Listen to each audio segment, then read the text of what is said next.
It seems every Ghanaian president is eager to see a united Africa. And they are not just talking about it. In fact, they are putting in the work. Let's dive into a few videos that shows exactly what I mean. I mean, I think my audience will be a bit sad if I don't talk about Africa because we're focusing on Ghana too much. Yes. I know your father used to be in Nkrumah's government. Yes. So are you a fan of Kwame Nkrumah? Yes, I grew up as an Nkrumahist. I still am an Nkrumahist. My actual first political orientation was CPP. Wow. Yeah, and so I joined NDC when it was formed.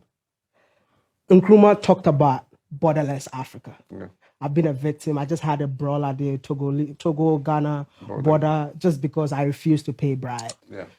I mean, as a young African trying to travel within Africa, it's extremely difficult to travel within Africa. I mean, you're once a president.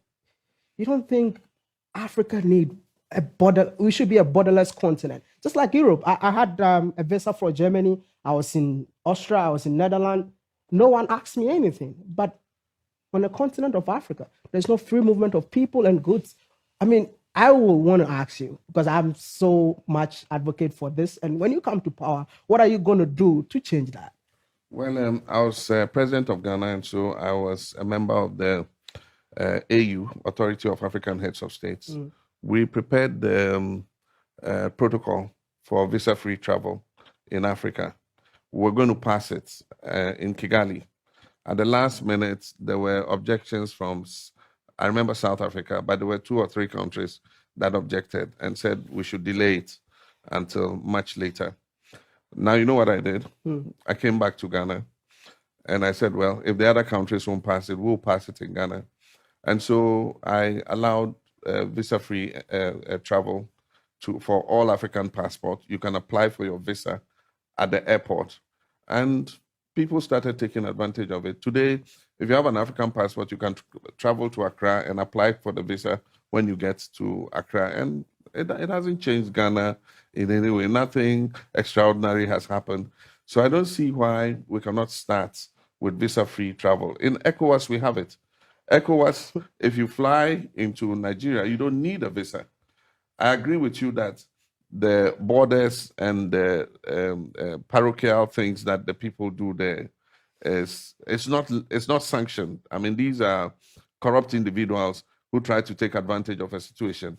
Otherwise, in ECOWAS, we should be able to travel to and from each other's countries without paying anything, the passport control or whatever control is just for record purposes and to capture the statistics of how people go back and forth. But otherwise, you're not supposed to pay anything. And I do think that we should sanction people like that. And on January 5th, 2025, former President Nana Akufo Addo announced a groundbreaking policy that every African passport holder will be able to travel to Ghana without a visa in his final State of the Nations address. Mr. Speaker, we have tried to make real many of the slogans that have dominated our public discourse since independence. I'm proud to have approved visa-free travel to Ghana for all African passport holders with effect from the beginning of this year. This is a logical next step to the African Continental Free Trade Area and the workings of the largest trading bloc in the world. All these are essential elements to the realization of the AU's Agenda 2063, which envisages an integrated and connected Africa by 2063. Mr. Speaker, I'm thrilled to state that under my leadership, Ghana has made significant strides in foreign policy, cementing our place as a respected voice on the African and global stage. It was during my tenure that Accra was unanimously chosen by the authority of heads of state and government of the African Union to host the Secretariat of the AFCFTA, a crucial phase in Africa's journey towards economic integration. We also secured Accra as hostess of the Climate Vulnerable Forum Secretariat, a grouping of 56 countries, reaffirming Ghana's commitment to leading the fight against climate change for vulnerable nations. As chair of ECOWAS for 2 successive terms, I had the privilege of guiding our region through challenges of political instability and economic recovery. Furthermore, Ghana secured a non-permanent seat on the United Nations Security Council for 2 years, allowing us to contribute meaningfully to global peace and security at a time of unparalleled changes. Indeed, it was Ghana that led the Security Council to adopt Security Council Resolution 2667, which provides for the United Nations to pay from assessed contributions 75% of expenses of UN peacekeeping operations in Africa, a matter that had been in controversy and unresolved for several years.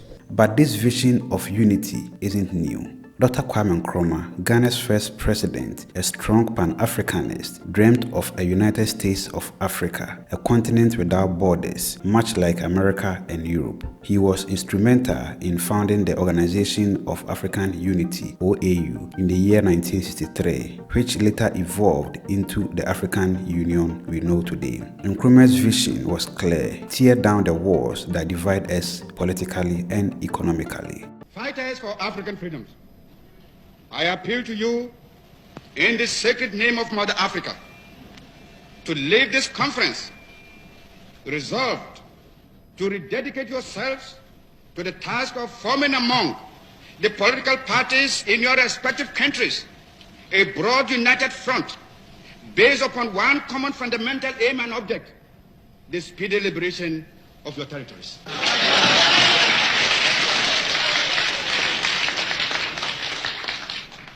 Don't let us also forget that colonialism and imperialism may come to us yet in a different guise, not necessarily from Europe. We must alert ourselves to be able to recognize this when it rears its head and prepare ourselves to fight against it. This mid-20th century is Africa's.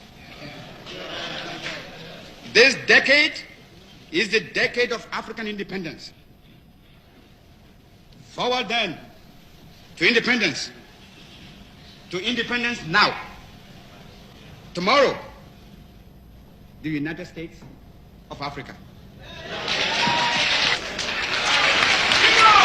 Following his legacy, former President Jerry John Rawlings championed regional integration through ECOWAS, advocating for a single West African currency and the free movement of people across borders. President John Ajay Kufuor, during his tenure as chairperson of the AU from 2007 to 2008, further pushed the agenda of economic unity by promoting the ECOWAS trade liberalization scheme, which enables goods and people to move freely within West Africa. And now, leaders like John Dramani Mahama and Nana Akufo Addo are carrying the torch. Their efforts could very well signal the dawn of a truly borderless Africa. The momentum is building and history is on our side. As visionary leadership converges with bold actions, the future of Africa is being refined. And that is all for today's episode. Please let us know your thoughts and suggestions on this in the comment section below. My name is Sheriff Haruna. Thank you very much for watching. Have a joyful life and see you in the next one.